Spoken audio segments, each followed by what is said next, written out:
ជីវិតមនុស្សក្នុងលោកល្អនិងអាក្រក់គឺត្រូវដើរខ្លួនឯងហត់នឿយនិងសុខស្រួលគឺត្រូវទទួលខ្លួនឯងមនុស្សគ្រប់រូបសុទ្ធតែមានទុក្ខដែលមិនអាចនិយាយបានដូចគ្នាមនុស្សគ្រប់រូបសុទ្ធតែមានទឹកភ្នែកសម្ងាត់ពេលវេលាអាចអនុញ្ញាតឲ្យនរណាម្នាក់ទៅបានទោះបីមនុស្សស្អាតប៉ុណ្ណានៅពីក្រោយខ្នងមានត្រជាក់និងជូរចត់ទោះបីមនុស្សមានសុភមង្គលប៉ុណ្ណាក្នុងចិត្តក៏មានការលំបាកដែលគ្មានជម្រើសពេលគ្មានមនុស្សជួយលើកឡើងត្រូវងើបឈរដោយខ្លួនឯង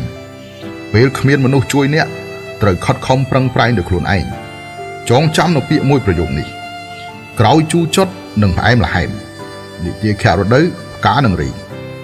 ជឿជាក់លើខ្លួនឯងឲ្យតែអ្នកក្លាហានគ្រប់គ្រាន់គ្មានការលំបាកណាដែលទ្រាំមិនបាននោះទេ